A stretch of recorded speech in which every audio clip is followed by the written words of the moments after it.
Tonight we have a special Dhamma talk, Dhamma discussion based on a special discourse.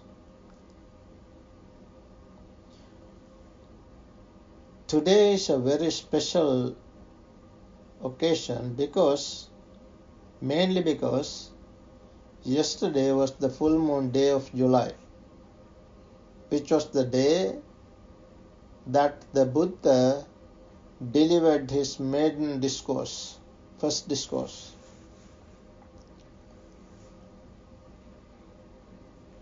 As we got this wonderful Dhamma, now it is available. With the absence of the Buddhas, this wonderful Dhamma is absent in the world. It is revealed only by the Buddha.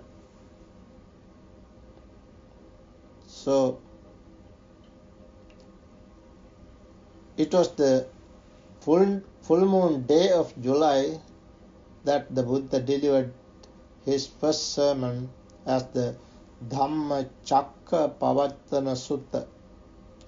Dhamma Chakka means cycle. It's a circle, Dhamma circle. He put the cycle in motion. Dhamma Chakka Pavattana. Pavattana means put in motion. And not only that, today we are going to discuss a very special discourse. The discourse, the burden, the name of the discourse is burden, which is from the connected discourses of the Buddha. Connected discourses, that chapter is number 22. The sutta number is also 22. 22 is special for me because it was my spiritual birthday. 22 May 22 is my spiritual birthday. So 22 is special for me. And tonight, for all of us, this should be a very special discourse to understand the Dhamma, to understand ourselves, and to understand what this heaviness, this burden, what is this burden? Let's understand how the Buddha has taught us this burden and the carrier of the burden, and take up of the burden, and how to give up this burden. What is the real burden? One should not be a burden to oneself as well as to others. Even it is given in the Metta Sutta. Subhara in Pali. One should not be a burden to oneself as well as others. Instead, one should be easily supportable, subhara. We should not be a burden to ourselves, to our children, to our parents, to the society, to the nation, to the whole world. It should not be a burden. Real burden is the burden of dukkha, as the Buddha said. Suffering is the real burden, not the burden of this body. the mental burden, suffering is the real burden. Dukkha, the term dukkha, Buddha said, dukkha is the real burden. Dukkha means difficult to bear. Difficult to bear because it's burden. It's the burden.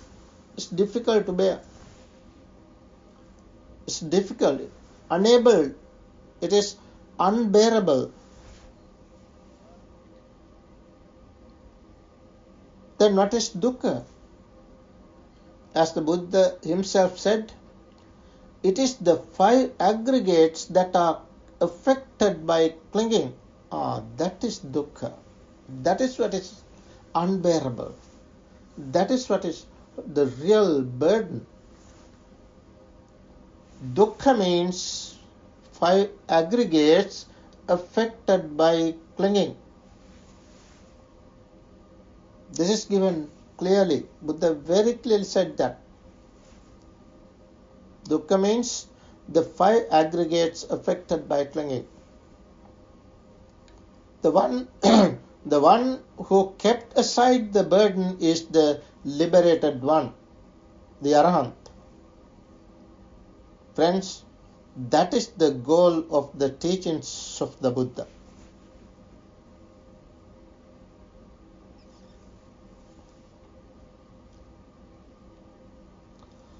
Let's come to understand the discourse. This special discourse, the burden discourse, was delivered while the Buddha was dwelling at the place called Savatthi. You know, Savatthi is a special place. That is where the Buddha lived for about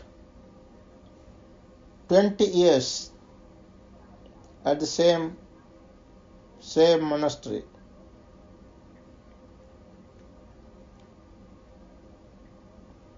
Savatthi, the monastery built by Anatha Pindika, the millionaire.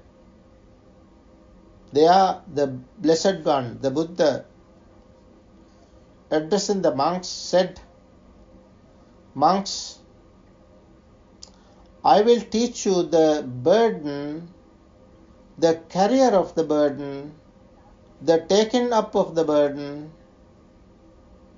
and the laying down of the burden." 4 things, 4 different things.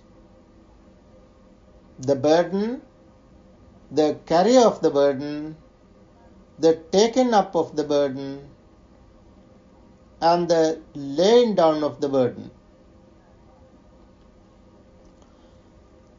Then further Buddha said, "Listen to that and attend closely. I will speak." The monk said, "Yes, Venerable Sir." The Blessed One said this. And what bhikkhus is the burden? Explaining what the burden is, the Buddha said, what bhikkhus is the burden? It should be said, the 5 aggregates subject to clinging. 5 aggregates. You see, 5 aggregates are not suffering. 5 aggregates are not dukkha. But the 5 aggregates affected by clinging, subject to clinging, is dukkha. What are the 5? What are the 5 aggregates? The form aggregate, subject to clinging. The feeling aggregate, subject to clinging. The perception aggregate, subject to clinging. The volitional formation aggregate, subject to clinging. And the consciousness aggregate, subject to clinging. This is what is called burden. Subject to clinging, affected by clinging, is the burden.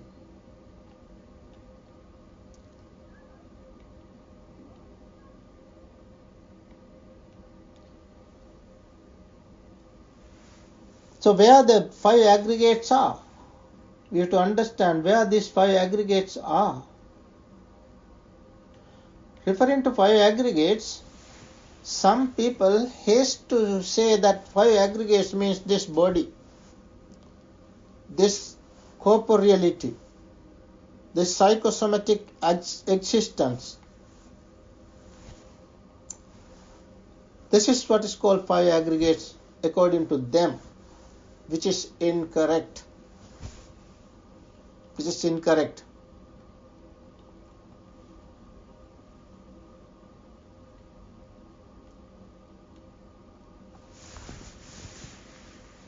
Five aggregates are not born. This body is born. Where the person is born, that is called born. That's called birth. 5 aggregates are not born according to the Buddha's teaching. 5 aggregates are manifesting, not born but manifesting. What is manifesting? Manifesting means when there are necessary conditions, things arise, things pop up, things come to be with the support of necessary conditions.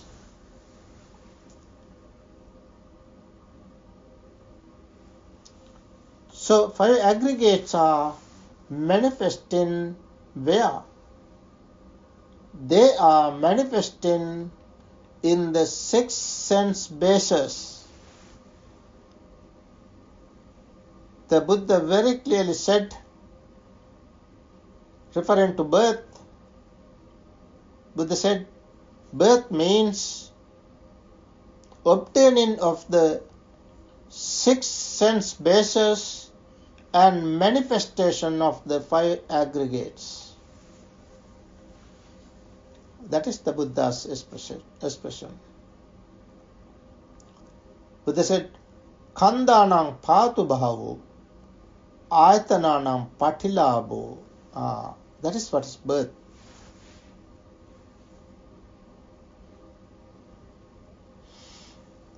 Then the Buddha said, what is the carrier of the burden? The burden is the 5 aggregates affected by clinging. That is the burden. Dukkha, in other words.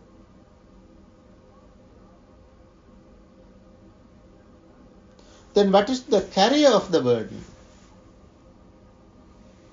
It should be said the person, the Buddha said. It should be said the person. When we talk about different persons, this venerable one, such as this name, this clan, like that, that person is, whoever the person, is the carrier. You are the carrier. You are the carrier of the burden. We all are the carriers.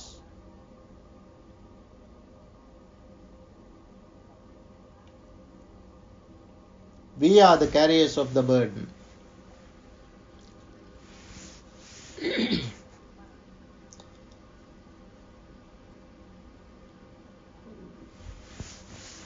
These 5 aggregates are there in the 6 sense bases in all of us.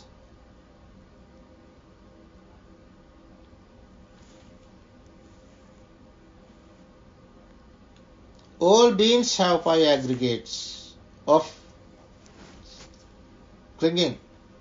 5 aggregates affected by clinging.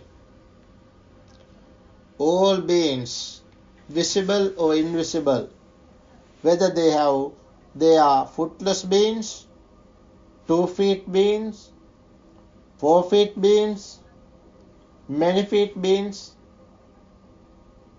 they all have 5 aggregates affected by clinging. 5 aggregates affected by clinging. In case of the Buddha and the Arahant, they themselves also have 5 aggregates, but not clinging, not affected by clinging. Therefore, their five aggregates are not burden. They have no burden. They have no suffering, no dukkha. That is the difference.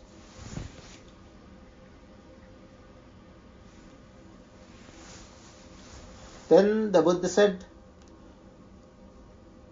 what is the taking up of the burden? What is the taking up of the burden? It is this craving, as he said, it is this craving that leads to renewed existence, accompanied by delight and lust, seeking delight here and there. That is craving for sensual pleasures, craving for existence, craving for extermination. This is called the taking up of the burden. That is how the Buddha said. So, taking up of the burden is this craving, tanha, trishna, thirst, urge. That is the problem. Craving is the problem.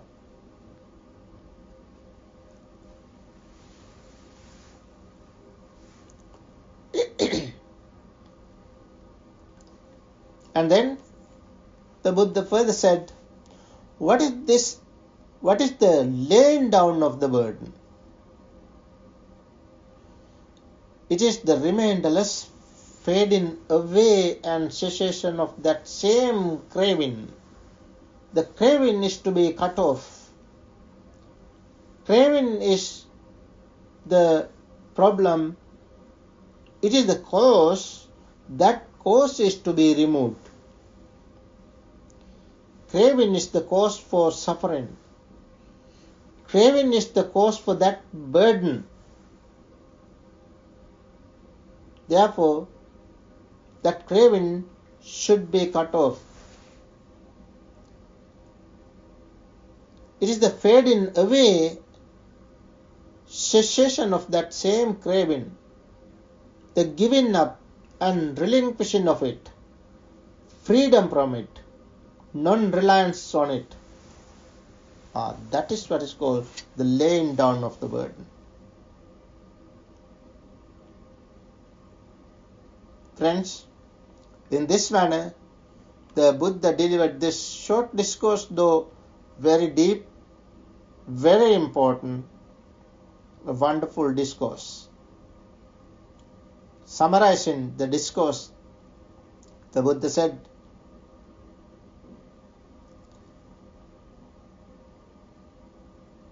the five aggregates are truly burdens. Five aggregates are truly burdens, real burden. Five aggregates affected by clinging. The burden carrier is the person. Taking up the burden is suffering in the world. Taking up the burden is suffering in the world. We talk about suffering. Suffering is within us. Suffering is arising and passing in the sense basis.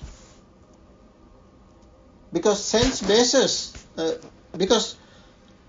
these five aggregates are all the time arising, passing in the six sense bases. What are the six sense bases?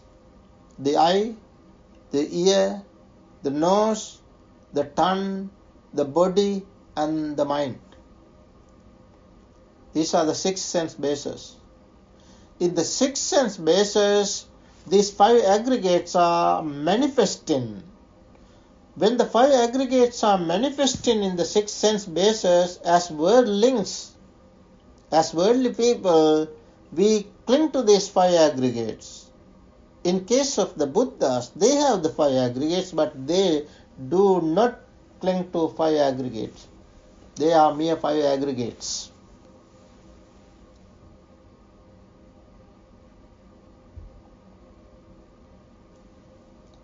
The Buddha further said, summarizing, taking up the burden is suffering in the world.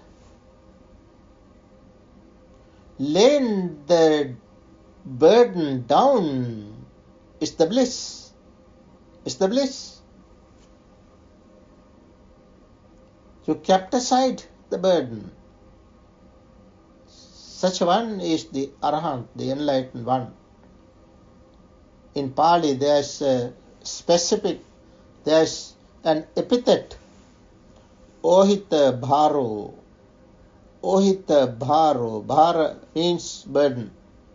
Ohita Bhara means he has kept aside, he has thrown away the burden. Ohita Bharo, the Arahant. Having laid the heavy burden down without taking up another burden, having drawn out the craving with its root, craving with its root, craving should go with its roots. One is free from hunger, free from hunger, free from craving, free from hunger, fully quenched, fully quenched. In the Dhammapada, Buddha said, just as a tree, though cut down, sprouts up again and again if its roots remain uncut and confirm. Even so, until the craving that lies dormant is uprooted, rooted out, suffering springs up again and again. Just like the tree, when you cut the tree, you should uproot all roots. Otherwise, what happens? With what's remaining, the roots remaining, again and again, sprouts come up, sprouts. That is why this craving should be totally cut off, removed totally. In order to remove this, we have to understand how to remove. It is only through practice, understanding clearly how this craving arises. Craving arises in the eye, craving arises in the ear, craving arises in the nose, craving arises in the tongue, craving arises in the body, craving arises in the mind. Whenever this craving arises in the sense, we have to be mindful and understand that craving. It is because of craving we grasp the object. When the form arises, like form in the eye, form of sound in the ear, form of smell in the nose, form of taste in the tongue, form of tangible in the body, form of Dhamma in the mind. Whenever the form arises, we have to understand that form, we have to understand how we grasp it, how we attach to it. In order to understand this, we should have a very good concentration and very good developed mindfulness. With a well-developed concentration and mindfulness, we can understand it clearly, That is what is called clear comprehension. With that clear comprehension, we can understand whenever the craving arises, and then we can let it go. We can remove it. This is the teaching. If we remove that craving, we cut off the craving. That removal itself, that removal of craving totally is the highest bliss, which is the Nibbana, which is the highest bliss, Nibbanic bliss. Friends, this is the purpose of our practice. If we practice in this manner, we can realize this real peace, real happiness of Nibbana here in this very world. May we all realize real peace, real happiness of Nibbana. Sadhu, sadhu, sadhu.